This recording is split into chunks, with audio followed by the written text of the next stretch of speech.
What prompted me to write First Generation Millionaire? Well, actually, I started writing First Generation Millionaire. It really wasn't supposed to be a book. It was back in like 2004 when I had a BlackBerry at the time, and I was going through a lot of situations where over probably 95% of my phone calls was about, helping someone financially. And at this time, it was my first year with the Minnesota Timberwolves, and first or second year with the Minnesota Timberwolves, and I was still, trying to carve my way into making a significant impact in the NBA and hopefully securing a long-term deal. At this time, I was on a 3-year, $6 million deal with the Timberwolves, and anybody who know math, that's probably going to be less than $3 million after taxes, after you pay your agents and things of that nature. So the demands and the calls, became from friends and family, became overwhelming to the point where I just needed a place to vent. And for me, that venting was starting to just jot down my feelings and my thoughts in my BlackBerry in a journal type of fashion. So one day on the plane, sitting next to one of my teammates, one of my closest friends on the Timberwolves team at the time, we would discuss everything.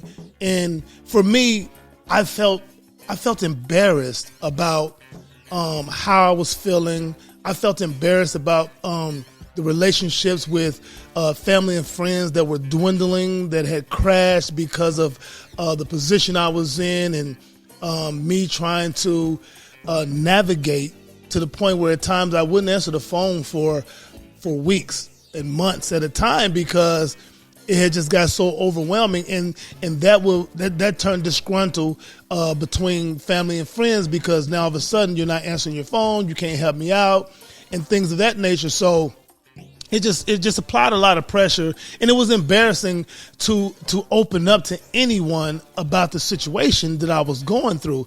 And as my friend sitting next to me was like, "Bro, what are you writing in your BlackBerry? You always writing? Are you writing raps?" Because I was rapping at the time, which is one of my passions, is writing music. So he thought I was just jotting down raps, and he was like, "Hey, bro, let me hear what you got." And I'm like, "No, this is not a rap." He's like, "What is it?" So I finally told him, what it was, the situation I was going through, and lo and behold, he was going through the same thing. I never thought in my mind, I never thought that, my teammates, a lot of them were going through the same exact thing that I was going through.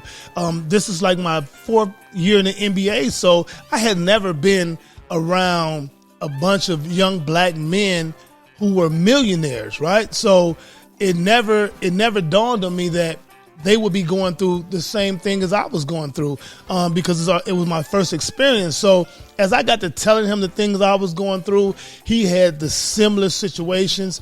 And it got to the point where one day we're all sitting at the table on the plane.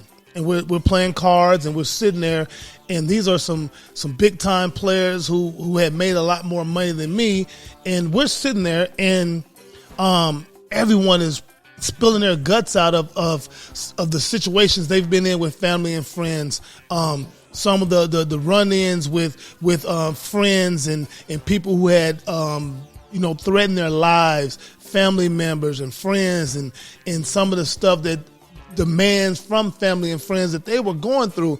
And I thought to myself, like, wow, if it's that many people on my team, young black professional millionaires who are the first generational rich people in their family, if it's this many on my team, I started thinking to myself, like, wow, how many other players in the NBA, the NFL, Major League Baseball, and then I started thinking to myself, damn, how many just professional minority millionaires, the first of their generation, whether it be lawyers, entertainers, doctors, entrepreneurs, whatever it may be, who are first-time millionaires, of a generation, right, of many generations.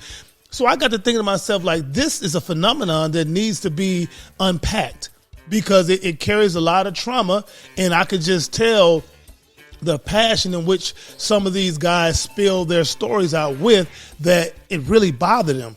And we became sort of a place to where you can get some type of therapy, right? So I said, you know what? Let me take these notes out of my BlackBerry and start putting them to paper. And so I started writing, and over the course of about 4 or 5 years, I was able to complete the book. And I think it's a book that everyone that who plans to become millionaires, and they may be the first generational millionaires in their families, or people who already were in that position that are going through something, needs to understand that there's ways to deal with it. And they're not alone, and that people have been through it, and that people are still going through it. So, I mean, in a nutshell, that's the reason why I wrote First Generational Rich, is to let people understand, not only the millionaires, but the families and friends of those people, and also society, to understand that this is something that creates and causes trauma. And it spreads down through generations if it's not tackled in the right way, to understand how to care and build a relationship, a positive relationship that's more than just financial, with those people who are the first generational rich people in their family, to help them and for the family and friends to understand that there is a way that they can help, but it has to be in a way to where it's not damaging to the relationship that you have with that person, and really a trust issue, a barrier that can be broken, which is like I said, is generational, and it causes trauma for generations to come. So that's pretty much the reason why I wrote this book, and I hope that it's going to be a help for minority families.